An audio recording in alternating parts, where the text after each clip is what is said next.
কষ্ট লাগে এই বর্তমান প্রেক্ষাপট দেখে। একটা হাদিস আপনাদের শোনাচ্ছি দাদু। দেশের পরিস্থিতিও ভালো না, সামনে সময়গুলি যা আসতেছে ভালো আসতেছে না। এখন যা খারাপ দেখছেন আরো সামনে খারাপ আসবে, এবং এই খারাপগুলির জন্য দায়ী কারা? আপনারা, আমরাই দায়ী। সমাজের মধ্যে দ্রব্যমূল্যের দাম কখন বাড়ে জানেন? জিনিসপত্রের দাম বাড়ে কখন? এটা কেন হয় জানেন? আমি রাসূলের পাকের হাদিস থেকে আপনাদের শোনাচ্ছি। মানুষ যখন যাকাত দেওয়া কমিয়ে দিবে, যাকাত দেওয়া যখন মানুষ কমিয়ে দিবে, তখন আসমানি গজব হিসেবে দ্রব্যমূল্যের দাম বেড়ে যাবে। আপনি দোষ দিতেছেন অমুক সরকার অমুক সরকার, আসলে না, সব আকাম আপনারা করতেছেন, এটার কর্মফল আপনারা পাচ্ছেন। জালিম সরকার কখন আসে জানেন? আমি কোন সরকারের বিরুদ্ধে বলছি না, আমি একটা কথার কথা বলছি। ধরেন একটা জালিম সরকার, জালিম সরকার কখন আসে জানেন? যখন মানুষ ওজনে কম দেয়। আপনি যখন মানুষকে ওজনে কম দিবেন, একটা জিনিস বিক্রি করতে গিয়ে জমিন কম দিতেছেন, ঠকাচ্ছেন, কোন জিনিস বিক্রি করতে গিয়ে ওজনে কম দিচ্ছেন, তখন আল্লাহ তাআলা আপনাদের কপালে জালিম সরকার সেট করে দিবে। আপনি মনে করেন না যে অমুক দলে জালিম, না, আপনার আমার কর্মের ফসল এগুলো। আমাদের কর্ম ভালো হলে আল্লাহ আমাদের জমিনে বরকত দিবে। আজকের এই সারাদিনে শুনুন ওয়াজ, এগুলি এমন ওয়াজ যেগুলি আপনারা বুঝতে বেশি কষ্ট হবে না। আজকে সারাদিনে ফকিরকে 10টা টাকাও ভিক্ষা দেন নাই এমন বহু লোক আছে এখানে, কিন্তু উচিত ছিল সারাদিনে কিছু না কিছু অসহায় মানুষকে দান করা। প্রত্যেক দিন কিছু না কিছু দান করা উচিত। করলে কি হবে জানেন? প্রত্যেক দিন 10 টাকা 5 টাকা বা 1 মুঠ চাউল বা কিছু না কিছু দান করলে আপনার কি হবে?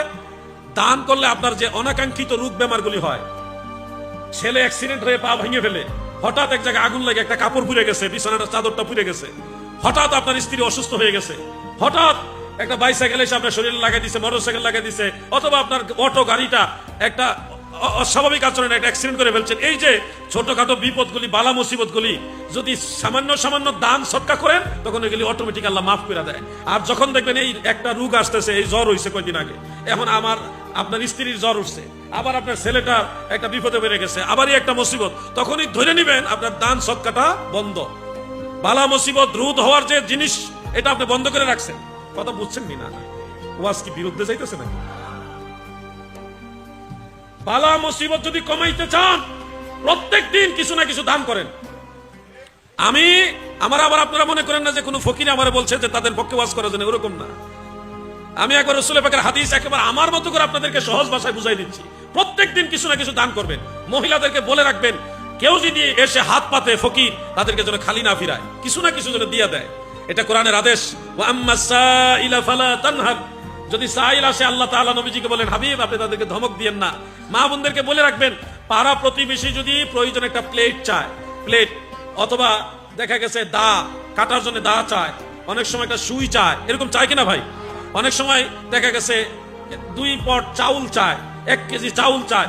এইভাবে যদি প্রতিবেশী কখনো কিছু আপনার কাছে চায়, আপনার স্ত্রীর কাছে চায়, তাহলে 100% ধরে রাখবেন আপনার সামনে একটা বিপদ আছে। ওই বিপদ কাটাইবার জন্য ও শিলা আপনার দুয়ারে পাঠাইছে। কথা বুঝছেন না? আপনারা বুঝছেন? আপনার প্রতিবেশী একজন এসে বলল যে ভাই সাহেব আপনার কুবাতাউটা দেন, কুড়ালটা দেন, খন্তাটা দেন, ভাই সাহেব আমার একটা সুই লাগবে। বা এক প্রতিবেশী আরেক প্রতিবেশী বোনের কাছে বলতো, আপা আমার একটু সুইটা দেন। কিছু একটা চাইলো, 1 কেজি চাউল চাইলো, একটু তরকারি, 2টা কাঁচামরিচ চাইলো। এই চাওয়ার সাথে সাথে আপনার ব্রেইনে ঢুকাবেন এইটাই যে আমার নিশ্চয়ই ভালো মুসিবত আছে, আল্লাহ আমাকে বাঁচাইতে চাচ্ছে, তাড়াতাড়ি করে সসম্মানে তাকে এটা দিবেন। তাহলে দেখবেন সমাজে আল্লাহ রহমত পাবেন।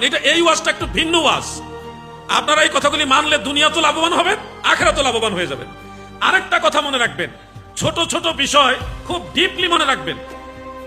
আপনি অনেক সময় তাড়াহুড়া করে দোকানদার থেকে কিছু জিনিস ক্রয় করেন, করতে গিয়ে দেখা যায় ব্যস্ততার কারণে কিংবা যে কোনো কারণে এটার পাওনাটা সুদ করেন না।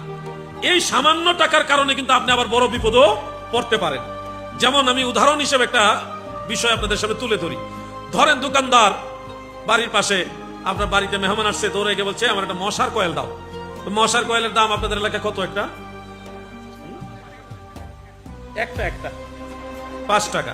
তো 5 টাকার একটা মশার কয়েল আপনি দোকানদার থেকে নিয়ে আসলেন, বললেন যে আমি দিতেছি, আমি পরে দিতেছি। দোকানদার চিন্তা করলো, ভাই সাহেব টাকাওয়ালা মানুষ, সম্মানী মানুষ, 5 টাকার জন্য চাপ দিলাম না, পরে দিব না। তো পরে গেছেন, পকেটে টাকা নাই, অথবা লোকজনের সামনে 5টা টাকা কেমনে একজন সম্মানী মানুষের কাছে চায়? 5 টাকা এত মানুষের সামনে চাইলেও তো একটা লজ্জা। দেখা গেছে এই ধরনের কারণে আপনি আর 5 টাকা দেওয়া হলো না, উনিও লোকলজ্জায় চাওয়া হলো না, এই 5 টাকা ঋণ রেখে আপনি মারা গেলেন। হাসরের ময়দানে কি হবে জানেন? আপনার আমলনামা মাফ হবে। অনেক সওয়াব আছে আপনার আমলনামায়। হজ করছেন, যাকাত দিচ্ছেন, দান সদকা করছেন, 5 ওয়াক্ত নামাজ পড়ছেন, মাঝে মধ্যে তাহাজ্জুদ নামাজও পড়ছেন, তাসবিহ তাহলিল করছেন, কত নেকি আপনার, গুনাহও আছে। তো এত বিশাল নেকি থাকার কারণে ফেরেশতারা তো বলবে যে আপনি জান্নাতি, আপনি জান্নাতে যান। কিন্তু আপনি জান্নাতে যাওয়ার পথে ওই দোকানদার 5 টাকার দাবি নিয়ে আপনার সামনে দাঁড়াবে। আমার 5টা টাকা তো হাজী সাহেব দেন নাই, আমিও ভুলে গেছিলাম, আপনি তো দেন নাই, আমার টাকাটা দেন। এখন হাসরের ময়দানে টাকা দেওয়ার তো আর সুযোগ নাই। টাকা নিয়ে মরতে পারবেন? দেওয়ার সুযোগ নাই। আপনি কম্প্রোমাইজ করার ছাড়া আর বিকল্প কোনো রাস্তা নাই। সেখানে একটা রাস্তা আছে, সওয়াব দিতে পারবেন বিনিময়ে। 5 টাকার বিনিময়ে আপনার কাছে যদি বলে আপনার জীবনের 16 আনা আমলের 12 আনা আমাকে দিয়ে দেন, এই 5 টাকার বিনিময়ে যা চাইবে তা দিতে আপনি বাধ্য। ও আমার ভাই বাবারা, 5 টাকার মশার কয়েলের কারণে আপনার জিন্দেগির 100% আমলের মধ্যে 75% কিংবা 16 আনার মধ্যে 12 আনা আমল তাকে দিয়ে দিলেন। এখন তো সওয়াব কমে গেল, গুনাহ তো আছে। পুনরায় আপনার আমল নামায় মিজানের পাল্লায় মাপ দেওয়া হবে। ওই মাপ দেওয়ার পরে আগের মতো আর সওয়াব থাকবে না।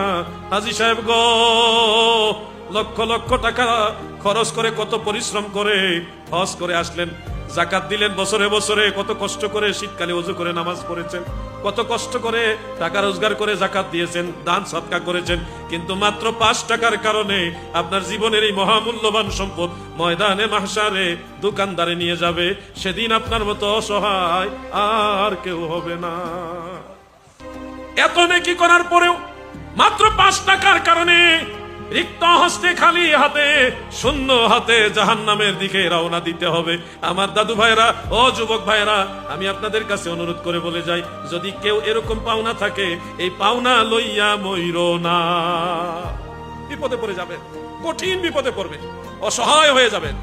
আমার কথা বুঝতে কি কষ্ট হচ্ছে আপনাদের? আমি তো ঈমান আকীদার ওয়াজ সামান্য হলে করছি, এখন আমলের ওয়াজও তো দরকার আছে। শুধু একতরফা ওয়াজ করলে হবে না, সমাজ সংস্কারের কিছু ওয়াজ করতে হবে। এই ওয়াজগুলি এমন যেটা আমারও মানতে হবে, আমারও উপায় নাই। আমিও যদি ঋণ রেখে মারা যায়,